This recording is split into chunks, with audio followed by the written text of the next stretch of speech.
오늘 또 만나서 반갑습니다. 또 이 자리에서 또 여러분 또 우연하게 또 이렇게 이런 교육을 또 받으시고 또 함께 배워가는 시간이 됐으면 좋겠습니다. 오늘의 주제는 현명한 부모는 마음을 양육한다. 부모와 마음에 대한 주제라고 할 수 있습니다. 지난번에 배웠던 걸 살짝 연결지어 생각해 볼게요. 우리 지난번에는 부모와 사랑의 기술에 대해서 배웠어요. 사랑이라고 하는 거 기술이 필요하다 이런 말씀 드렸고 지피지기면 백전불태다. 너를 알고 나를 알면 100번을 쌓아도 위태롭지 않다. 그래서 지난번에는 청소년, 즉 자녀에 대한 상대에 대한 이해, 그래서 그 청소년기가 어떤 상태고 그리고 그 아이들을 이해하기 위해서 우리가 어떠한 태도로 대화를 해야 되는가 이런 내용을 다뤘습니다. 그래서 배워가는 마음으로 그리고 그 아이의 마음에 자녀의 마음에 공감하고 너는 있는 그대로 괜찮아 격려하고 그리고 조금 아이의 속도에 맞춰서 그 속도를 기다려주고 그리고 내려놓음 이렇게 해서 상대방을 아는 방법 그리고 그것을 알 수 있는 효과적인 대화에 대해서 말씀을 드렸거든요. 근데 이제 오늘은 지피니까 이제 직이잖아요. 우리가 지피지기면 백전불태인데 적을 알고 나를 알면 위태롭지 않고 적을 모르고 나를 알면 한 번은 싸우고 한 번은 진대요. 즉 나를 알게 되면 그래도 50% 정도는 확률이 있다는 거예요. 그래서 오늘은 나를 아는 거, 즉 나답게 그래서 부모와 자녀 모두 자기 삶의 리더로 성장할 수 있는 부모가 내 자신에 대해서 알아가기 이거에 대한 주제로 진행을 해보겠습니다. 지난번과 마찬가지로 우리가 항상 새로운 장이 열릴 때 우리가 중심으로 체크인 한다고 우리가 바쁘게 사는 삶 속에서 항상 제정신을 살고 있기가 힘들어요. 그럴 때 일상에서 잠시 멈춰서 3번의 심호흡으로 내 자신의 중심의 방으로 체크인, 우리 체크인 한다는 거 호텔 투숙하듯이 내 안의 중심으로 잠시 완전히 고요한 시간으로 한번 들어가 보겠습니다. 방법은 어렵지 않아요. 제가 종을 처음에 한 번 치고 마무리되면 종을 3번 치는데요. 3번의 심호흡을 편안하게 하시면 됩니다. 자, 그러면 한번 제 멘토와 함께 시작해 볼게요. 제가 종을 치면 종소리가 완전히 끝나면 눈을 살며시 감고 여러분 두 손을 무릎에 단정하게 놓아보세요. 단지 허리만 편안하게 펴시면 됩니다. 자, 그러면 종소리와 함께 종소리 완전히 들으시고 눈을 살며시 감아보세요.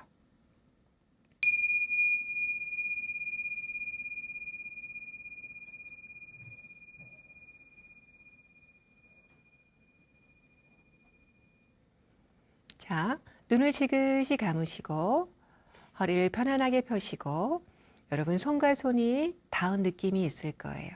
그리고 엉덩이와 의자가 닿은 느낌이 있어요. 가슴을 활짝 펴시고요. 내 자신에게 편안하게 어깨에 힘을 툭 떨어뜨리시고 턱을 살짝 끌어당기시면 뒷목이 편안해질 거예요. 자, 이 상태로 심호흡 3번 하겠습니다. 자, 코를 통해서 깊이 호흡을 가슴 깊이 들이마셔서 오늘의 생기와 에너지를 나의 온몸에 불어넣어 보시고 그리고 내쉴 때는 코를 통해 천천히 내 안의 스트레스나 긴장이나 어제를 내보낸다는 마음으로 코를 통해 깊이 에너지 생기 오늘을 마시고 그리고 내쉴 때 편안하게 내 몸의 긴장을 내보냅니다. 아주 편안하게 하십시오. 내 자신에게 편안하게. 자, 이제 자연스럽게 호흡하십시오. 자연스럽게 호흡하면서 여러분 두 발이 바닥에 닿은 느낌 그리고 두 손의 따뜻함, 허벅지와 감각 그리고 엉덩이의 푹신함 그리고 가슴을 활짝 펴고 자연스럽게 호흡하면서 여러분 내 자신의 중심으로 돌아와 있습니다. 종을 3번 칩니다. 3번 치면 종 끝까지 들으시고 눈을 뜨면 됩니다. 종소리를 몸으로 느껴보세요. 이 종이 여러분의 몸을 통과합니다.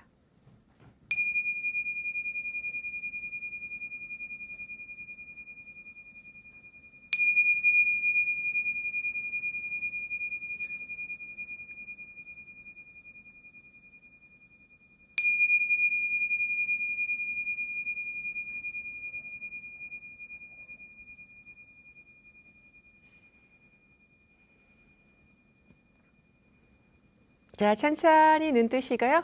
가슴 활짝 펴시고 여러분 기지개 한번 쭉 켜보세요. 다시 태어난 느낌으로 쭉 펴시고 아침에 일어났을 때 몸이 좀 뻐근할 때가 있잖아요. 쭉 펴시고 오늘 또 저와 함께 또 마음의 여행을 또 가볍게 시작해 보겠습니다. 첫 번째 3부의 주제는요. 마음 교육이 삶을 바꾼다예요. 마음 교육이 삶을 바꾼다. 여기에 연령대가 다양한데 우리가 마음에 대해서 초등학교, 중학교, 고등학교, 대학교까지 마음에 대해서 우리가 배워본 적이 있을까요? 얼마 전에 어제 수능이었나요? 국영수 사과, 우리의 어린 시절, 학창시절 내내 국영수 사과. 정말 중요한 것을 우리가 배우지 않았다. 지금 선진국에서는 영국을 비롯해서 공립학교에 마음 교육이 교과로 들어왔습니다. 그리고 우리나라에서도 이제 서서히 고등학교, 중학교에서는 이제 방과후 활동이지만 대학에서도 교양 그리고 전공으로 들어오고 있습니다. 마음이라고 하는 것을 모르고 세상을 살아간다면 얼마나 우리가 혼란스러울까. 그래서 오늘 3번째 3부는 마음 교육이 삶을 바꾼다. 이론편으로 해서 왜 마음 교육인가? 우리가 부모가 자기 마음을 알아야 한다. 생명을 키우는 사람들, 생명을 가르치는 사람들, 부모와 교사, 교직에 있는 사람들이 자기 마음을 알지 못했을 때 얼마나 다른 사람한테 큰 영향력을 주는지요. 나를 알지 못하고 산다고 하는 것은 제정신을 갖지 않고 사는 것과 똑같습니다. 생명을 양육하고 가르치는 사람은 반드시 나의 영향력을 확실히 알고 내 마음을 알아야 합니다. 그래서 이제 마음에 대해서 한번 알아보겠습니다. 즉, 지피지기, 지기, 나를 알아가는, 부모, 내 마음을 알아가는. 그래서 부모, 마음의 중심을 세우다. 마음을 양육하라. 부모는 자녀가 만나는 최초의 어른이에요. 최초의 남성이고 최초의 여성이고 최초의 사람이고 부모가 하는 걸 통해서 아이는 배웁니다. 부모가 어떤 마음으로 세상을 살아가는가 그 태도를 아이는 배우고 그대로 이 세상에 뿌립니다. 그래서 마음을 양육해보자 주제로 시작하죠. 자, 부모의 나이는 자녀의 나이와 같습니다. 여러분, 자녀가 태어났을 때 우리 한국에서는 태중 나이까지 합해서 1살이라고 하죠. 부모도 1살이에요. 한 번도 키워본 적이 없고 부모도 부모로 다시 태어나는 거거든요. 그건 자연스러운 것은 아니에요. 그것은 새로운 마음가짐이 필요한 거죠. 뇌과학 연구에 의하면 자녀를 낳은 어머니의 뇌는 구조적으로 기능적으로 변화합니다. 본능이죠. 지금은 애로는 아이를 키울 수가 없기 때문에 좀 더 진화하는 것이죠. 그 나이만큼 우리는 성장했을까? 아니면 어쩌다 부모가 됐을까? 그거에 대해서 한번 부모도 다시 태어난다. 아이처럼. 그래서 여러분 나의 부모님, 우리 지금 이제 부모인 분도 있고 부모가 될 분도 있고 여러분의 부모님은 어떤 분이셨습니까? 한번 생각해 보세요. 아버지, 최초에 만난 남성, 그리고 어머니, 최초의 어른. 나의 부모님은 어떤 사람이었나? 마음이라 하는 것은 어느 순간 생겨난 것이 아니라 오래도록 나한테 전해져 온 것이거든요. 부모님은 어떤 사람이었을까가 굉장히 중요합니다. 저는 이제 상담 현장에 있기 때문에 상담을 할 때 자녀를 데리고 왔는데 이것이 자녀의 문제인가 부모의 문제인가 그거부터 생각합니다. 그런데 안타깝게도 많은 부분이 부모의 문제인 경우가 많아요. 그것은 우리가 우리 부모님을 생각하지 않고 내가 있을 수가 없기 때문이죠. 여러분의 부모님은 어떠셨는지, 나를 어떻게 대해 주셨는지. 예를 들자면 이런 식으로 할 수 있습니다. 아버지 하면 생각나는 형용사 3개. 어머니 하면 생각나는 형용사 3개. 우리가 많은 시간으로 하는 게 아니라 일일이 말할 수 없지만 저를 예를 들자면 저희 아버지는 원칙적이고 통제적이고 학구적인 분이셨어요. 그래서 항상 심부름하면 10원짜리 하나도 갖다 드려야 되는 정확함. 그 돈에 집착해서가 아니라 정확성의 문제라고 생각하셨어요. 우리 아버지를 괴롭히는 방법은 거스름돈을 늦게 주는 거. 그 정확하신 분이셨어요. 우리 어머니는 어떤 분이셨냐? 헌신적인 분이셨어요. 희생적이고. 그러나 다혈질임. 그래서 이제 부모님들, 어린 시절 부모님들의 싸움이 아이한테는 정말로 큰 전쟁이잖아요. 지금 물어보면 우린 싸운 적이 없다. 우리만의 대화 방법이었다라고 말씀을 하지만 영향력을 모른 채 한 행위는 얼마나 큰 우리한테 아픔을 주기도 하고 상처를 주기도 합니까? 우리 부모가 나한테 나를 어떻게 대했던가부터 우리는 자기 자신을 알아가기 시작합니다. 상처와 대물림에 대해서 제가 이제 간단히 해봤는데요. 여러분의 삶 속에 부모님의 사고방식이나 부모님의 행동이 혹시 반복되고 있지 않습니까? 저는 이제 우리 아버님께서 너무나 검소하신 분이셔가지고 수돗물을 그냥 켜놓으면 안 돼요. 지금도 수돗물 잠그라는 아버지의 소리가 들려요. 잠궈! 아, 예, 잠궈. 그리고 불 꺼! 하는 소리 있잖아요. 옛날 분들 그러시잖아요. 그 소리가 지금 저한테 들려요. 그 행동 패턴이. 저는 그렇게 살지 않겠다라고 다짐했으나 저도 역시 생각해보니 쓸모없이 버리는 걸 싫어하더라고요. 그다음 2번째. 나 자신이나 가족에게서 채워지지 않은 기대와 열망을 다른 사람을 통해 채우려고 하는 동기는 없었습니까? 내가 부모님한테 받지 못한 거 배우자한테 받겠다. 불행의 시작 아닙니까? 배우자는 배우자일 뿐인데 내 무의식적인 기대를 알지 못한다면 끊임없이 싸울 수밖에 없습니다. 끊임없이. 그것은 나의 상처를 보지 못하기 때문에 타인의 탓으로 쉽게 원망하게 되죠. 부모에 대한 원망이나 불평, 억압된 것을 다른 사람한테 전가하고 있지는 않습니까? 내 삶을 살지 못하고 아이한테 내 삶을 주입하고 있지는 않을까요? 부모가 나한테 어떻게 대했고 내가 어떤 모습으로 살아가는가? 좋은 것도 대물림 되지만 상처도 대물림 됩니다. 저는 가족 상담을 할 때 이렇게 가족과 함께 얘기할 때 이제 따로 이제 아버님과 어머니를 따로 만나서 아버님의 아버님 또 어머님의 부모님 대해서 얘기를 해보면 그분들이 하세요. 제가 이런 태도를 하고 있습니까? 이렇게 얘기를 해요. 제가 제일 싫어하는 건데 그런 것은. 엊그제 상담하신 분은 저는 아버지가 너무 통제적이어가지고요. 전 정말 자유롭고 싶었어요. 저는 아이를 자유롭게 키우고 싶어요. 했는데 아이 상담 목표는 자기가 원하는 것은 자유롭고 싶어요. 아이가 그렇게 썼어요. 자기도 모르게 대물려져 가는 게 있다.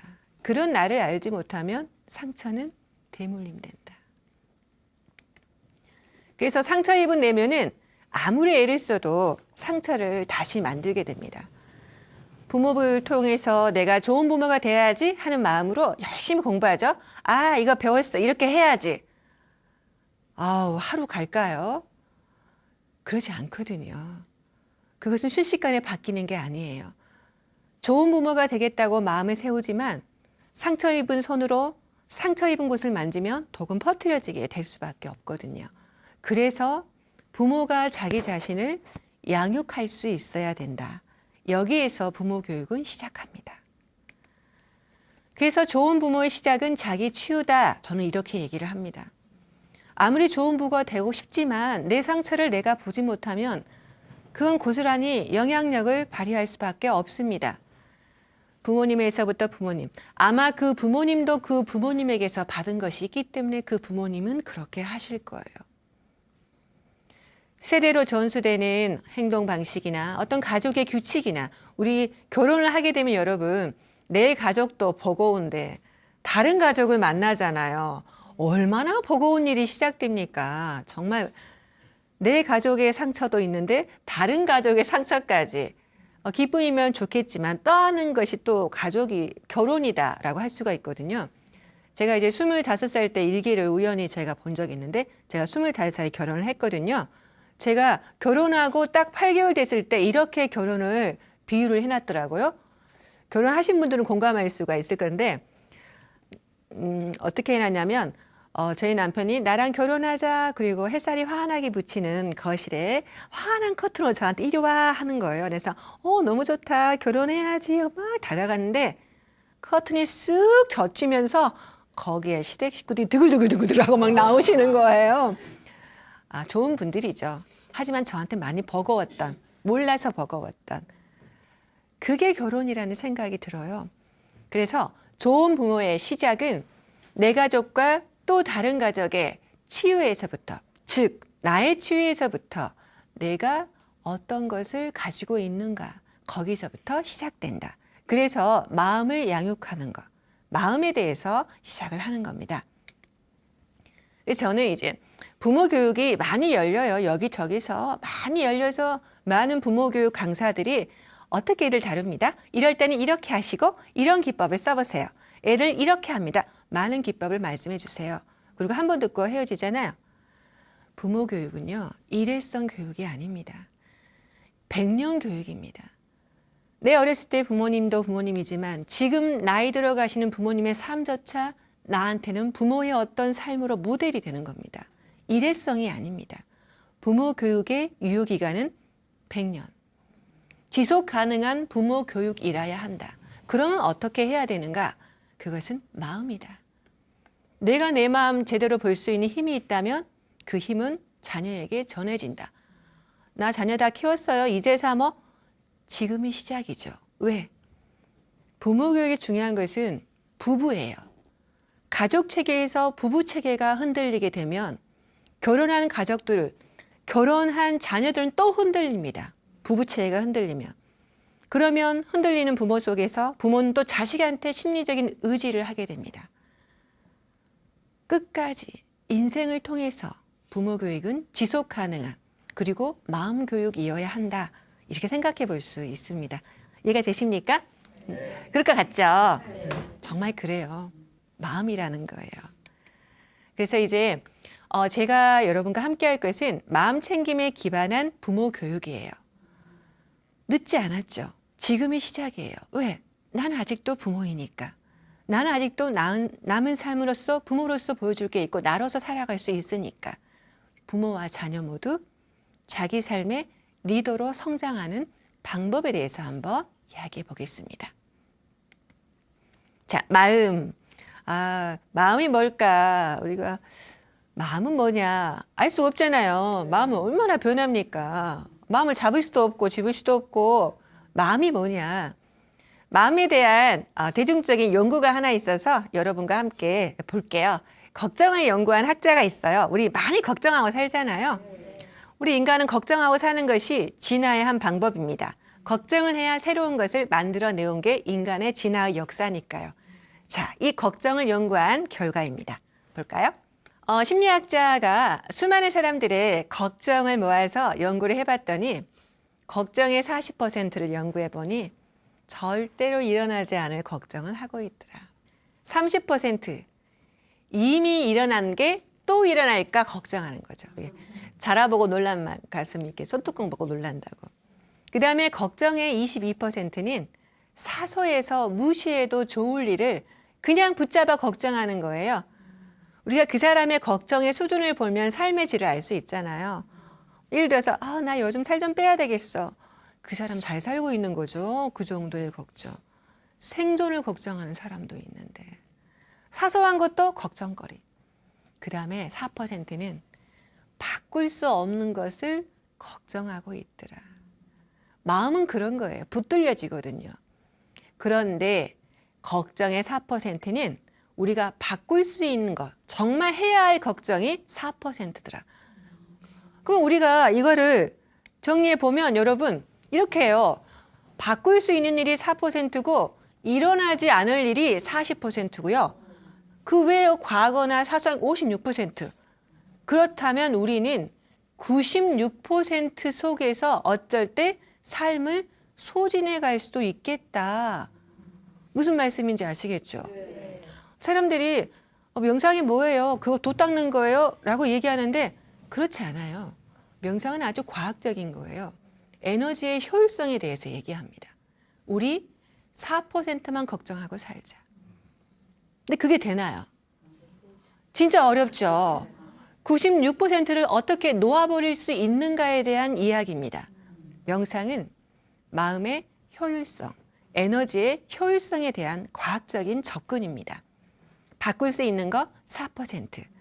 그래서 우리가 마음을 길들일 수 있다면 우리는 4%, 이 4%의 우리 에너지의 삶을 우리 인생 유한합니다. 그 유한한 삶에 투자할 수 있어요. 우리 예를 들면 이러잖아요. 이제 여기 여성분들이 있는데 뭐 제사나 명절이 되면 이제 다가오면 걱정을 시작하잖아요. 그죠? 그래서 한 달 전부터 머리에 전 붙여요. 머릿속에서. 전 붙이고 이미 시장은 다 봤어요. 머릿속에서. 한 달 내내. 그리고 이미 피곤해. 그래가지고 가가지고 그래서 이미 피곤하거든요. 근데 여러분 우리 뇌가 쓰는 에너지가 우리가 먹는 열량의 4분의 1입니다. 엄청나게 피곤한 거예요. 그거. 진짜 피곤한 거예요. 그 쓸모없는 걱정하느라 우리 인생이 얼마나 망가질 수 있어요. 4%만 걱정하고 살자. 진짜 이거 배우면 재밌지 않겠습니까? 네. 정말 재밌어요. 제가 명상을 접했을 때, 야, 이렇게 살아야 되겠구나. 이렇게 살아야, 이렇게 깨어있으며 살면 내 인생이 조금 더 질적으로 좋겠구나. 기법으로서 배우시는 겁니다. 자, 바로 이겁니다. 이 4%더 가치 있는 것에 집중할 수 있을까? 자, 왼쪽에 뭐가 있죠? 꽃에 물 주고 있죠? 오른쪽에 뭐가 있어요? 쓰레기 봉투. 여러분, 우리가 살다 보면 누군가 나한테 쓰레기를 투척하거든요. 쓰레기 같은 말이나 쓰레기 같은 행동, 나처럼 나한테 그렇게 느껴지는 것들. 누가 나한테 그걸 던졌을 때 그것을 붙들고 살잖아요. 저 사람 너무 나빠. 어떻게 나한테 그럴 수가 있지? 그 쓰레기를 붙들고 그 쓰레기와 함께 며칠을 삽니다. 이 쓰레기, 그 속에서 계속해서 그 사람이 한 말이 내 안에 들어와서 그 사람을 원망하고 내가 진짜 그런가?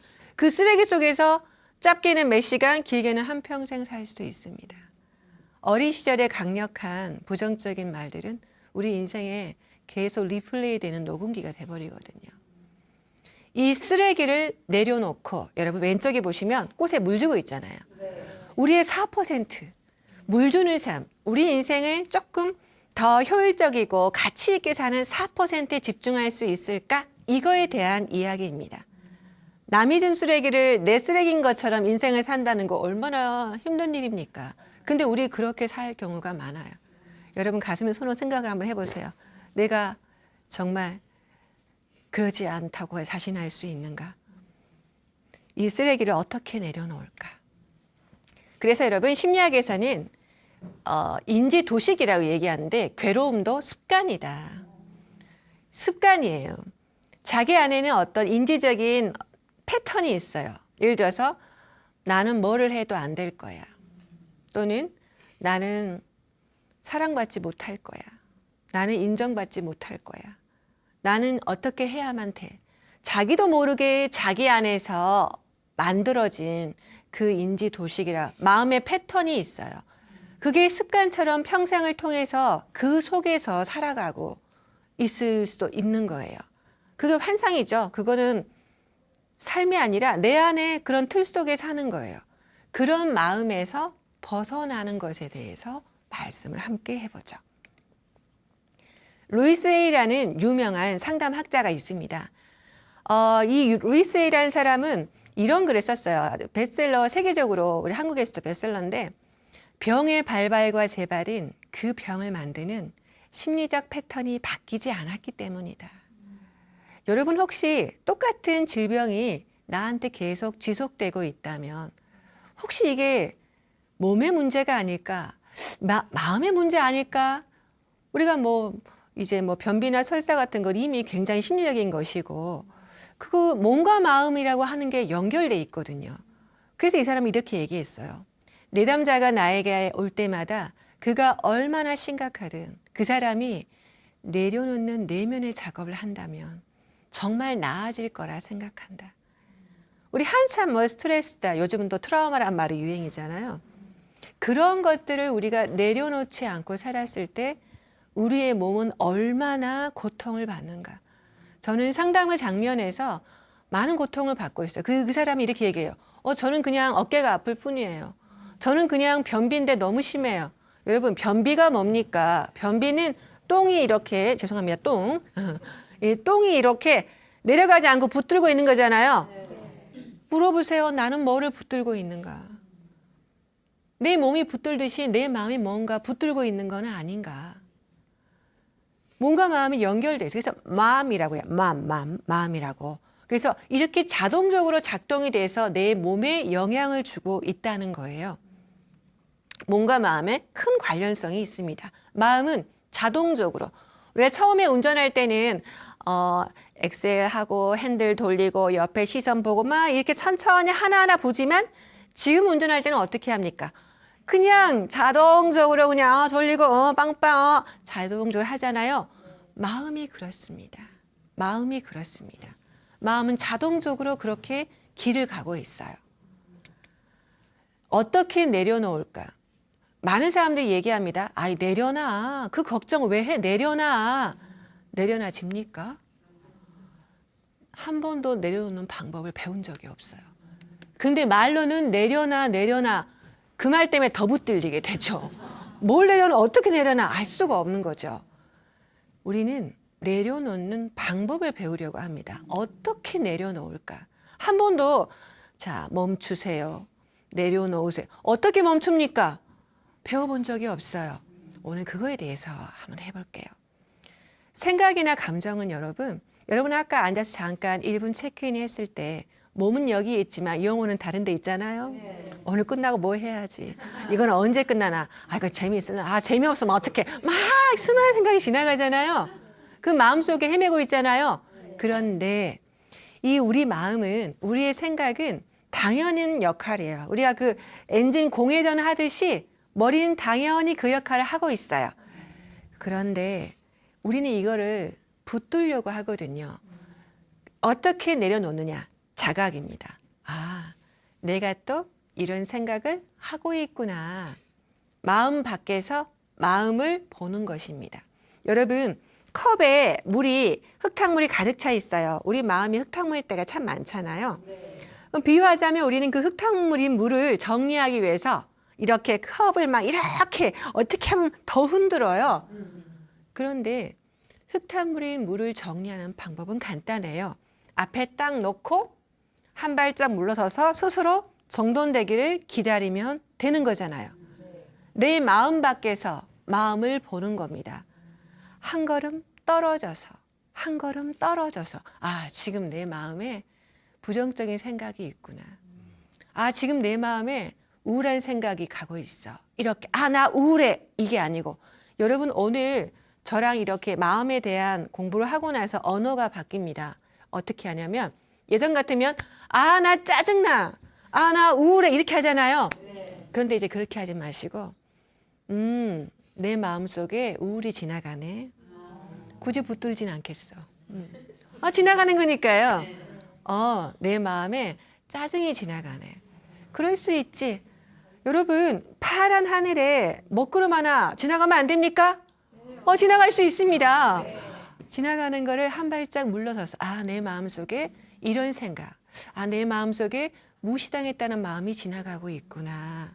근데 우리 보통은 그 먹구름 속에 하나가 돼버려요. 이미 깜깜해. 한 발짝 물러나는 것, 알아차리는 게 자각입니다.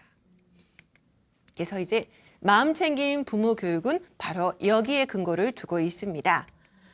자, 마음 챙김 혹시 들어보셨나요? 아, 들어보셨구나. 마음 챙김은 지금 처음에 의학적인 접근에서 원래 동양의 명상에서 동양의 불교에서 시작한 건데 뇌과학의 아주 혁명적인 발전으로 인해서 다시 외국에서 들어오고 있어요. 그래서 의학과 심리학과 교육학에서 마음 챙김을 지금 아주 활발하게 뇌과학의 연구로 인해서 얼마나 그 우리 뇌가 바뀔 수 있는지 마음을 바꿈으로 인해서 뇌가 바뀌고 삶이 바뀌는 것을 증거 기반적 연구가 계속되었거든요. 그래서 이제 마음 챙김 이거 딱 하나예요. 정말 딱 하나예요. 단순해요. 지금 이 순간, 지금 내 몸과 마음에서 일어나고 있는 경험을 알아차리는 거예요. 아, 지금 내가 이것이 빨리 끝났으면 좋겠다는 마음이 있구나. 그럴 수 있잖아요. 생각은 다 할 수 있어요. 아, 지금 내가 좀 뭔가 긴장이 있구나. 자, 그런데 판단 없이. 근데 우리는 판단하지 않기가 정말로 힘들어요. 판단 없이 있는 그대로 그걸 본다는 게 얼마나 어려울까요? 여러분, 이런 연구가 있어요. 남성과 여성이 데이트나 소개팅을 할 때 딱 그 사람을 보자마자 3초 안에 스캔합니다. 딱, 내 스타일이 아니야. 3초면 끝나요, 3초면. 그래요. 느낌, 맞아요. 선입견이 우리는 지금까지 살아오면서 판단하면서 결정하면서 살아왔기 때문에 이게 습관이 돼 있어서 바로 딱 판단이 들어요. 이거 아니다. 그러면 아닌 거예요. 저 사람이 약속 안 지키네? 나쁜 놈, 바로 판단. 이렇게. 정말 판단이에요. 내가 판단하고 있음을 알아차리는 것. 그것을 우리가 할 수 있어요. 내 안에 판단이 있구나. 나 지금 너무 불편해 하면 금방 불편해지는데, 내가 지금 불편함이 있구나라고 한 발짝 떨어져서 이걸 받아들이는 연습입니다. 쉽게 되지 않아요. 간단하지만 쉽게 되지 않아요. 연습입니다. 지금 이 순간 내 몸과 마음에서 일어나는 경험을 알아차림하되 판단 없이 판단하고 있음을 내가 알아차리면서 있는 그대로 받아들이는 연습입니다. 좀 더 쉽게 얘기해 볼게요. 여러분, 생각이나 느낌이나 감정이란 것은 마치 시냇물에 떠내려가는 종이배와도 같은 거예요. 종이배나 낙엽이나 떠내려가잖아요. 걔들은 원래 그렇게 하는 게 자기 역할이에요. 근데 그것을 우리가 쉽게 그 종이배에 탑승을 하거든요. 그 낙엽에 탑승을 하는데 그게 아니라 한 발짝 떨어져서 내 마음속에 이런 생각이 지나가고 있구나. 내 마음속에 지금 슬픈 마음이 드는구나. 그 마음이 있구나. 한 발짝 떨어져서 관찰하기입니다. 여러분 여행 좋아하시죠? 네. 여행이 진짜 이 삶에서 한 발짝 떨어질 수 있는 거잖아요. 그 사람들이 여행 가요. 지긋지긋해. 나 정말 떨어지고 싶어. 거기 가면 아무 생각도 안 나잖아요. 마음 챙김은 삶의 여행입니다. 여러분 삶에서 많은 역할을 맡고 있습니다. 아빠 역할, 엄마 역할, 회사원, 아들, 모든 역할. 그 역할에서 한 발짝 떨어져서 우리는 인생의 여행자 아닙니까? 우리 삶의 여행자입니다. 근데 그 역할에 너무 몰입해서 주인공처럼 살아버려요. 감독처럼, 관객처럼 한 발짝 떨어져서. 그래서 여러분, 제가 이 생각과 행동의 메커니즘을 적어놨어요. 우리는 생각이나 판단을 하면 믿게 되고 그 믿음은 감정으로 가고 그것은 행동으로 갑니다. 예, 한번 들어볼게요.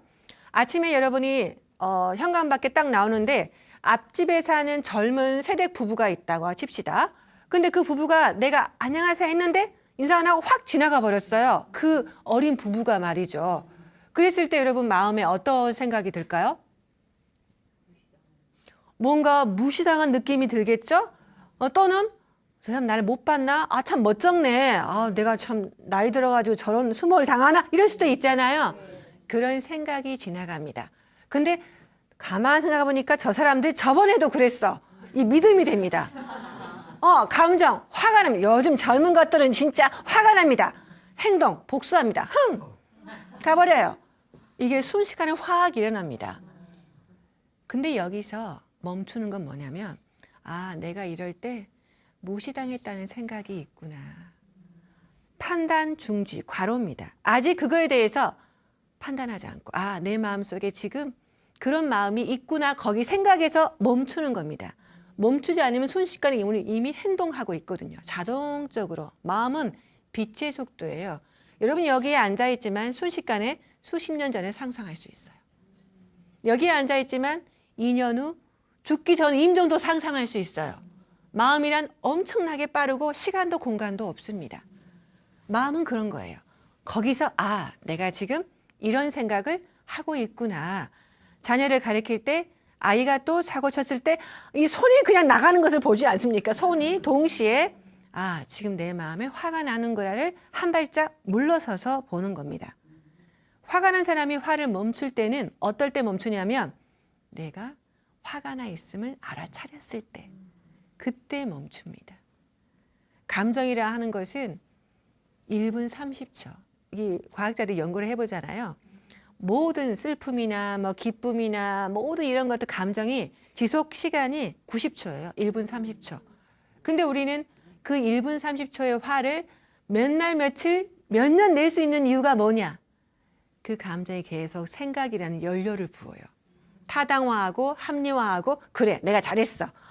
정말 계속 생각의 연료를 부으니까 그 감정이 오래 가는 거예요. 한 발짝 떨어져서 지금 내 마음에 이런 감정이 있어라고 보면은 거기에 더 이상 덜 휘말리게 됩니다. 마음을 다룬다는 거 판단 중지 한 발짝 떨어져서 그 마음을 보는 겁니다. 마음 밖에서 보는 거죠. 그래서 여러분 그림 보세요. 한 발짝 떨어져서 지그시 바라보기. 약속을 했는데 예를 들어서 며느리가 늦게 왔어요. 나 열심히 하고 있는데 근데 마음에서는 화가 나잖아요. 당연히. 근데 그게 화를 낸 게 효과적이지 않아요. 한 발짝 떨어져서 오느라 고생했다. 그 말 한마디가 그날 하루의 가족 분위기를 바꾸죠. 한 발짝 떨어져서. 우리가 떠오르는 대로 다 말하면 세상은 쓰레기통이 될 거예요. 마음은 수많은 걸 생산할 수 있으니까요.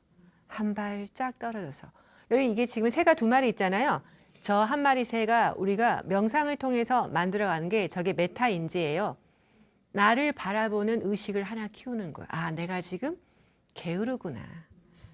내가 요즘 나태하구나 하고 나 자신에서 한 발짝 떨어져서 나를 보는 눈. 이게 메타인지예요.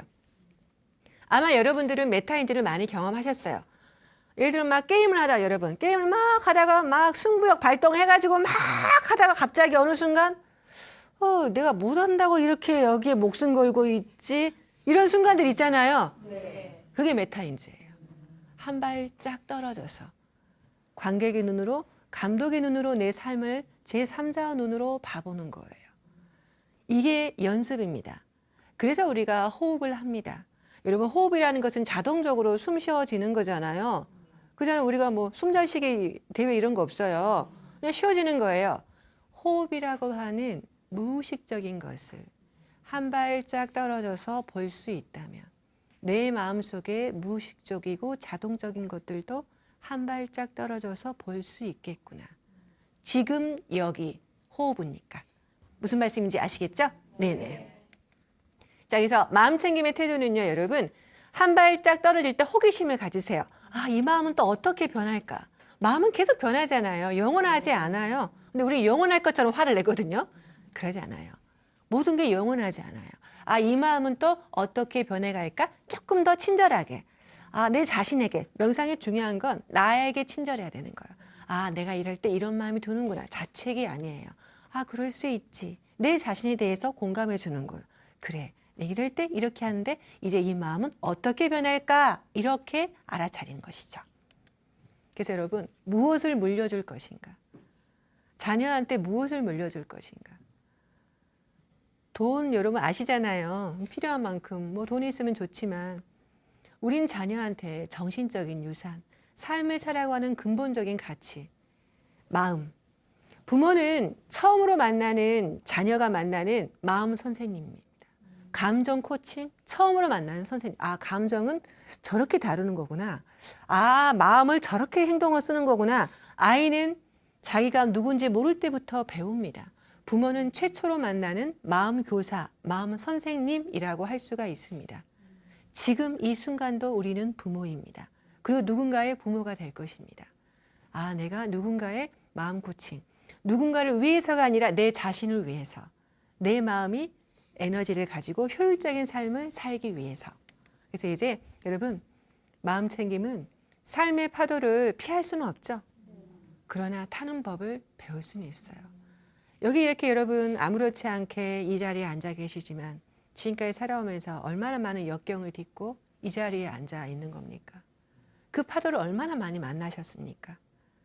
그 파도를 우리가 한 발짝 떨어져서 거기에 아, 나 너무 힘들어, 나 죽겠어 라고 그 안에서 머무는 게 아니라 한 발짝 떨어져서 아, 지금 이것은 내 삶에 어떤 의미가 있을까?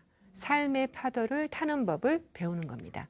그래서 현명한 부모는 이런 연습을 통해서 내 마음을 양육하고 나답게 살아가고 자녀도 그것을 본으로 자녀에게 보여주게 됩니다. 이 3부는 여기까지입니다. 아, 이해가 되십니까? 네. 네. 현명한 부모는 내 마음부터 먼저 양육한다였습니다. 감사합니다.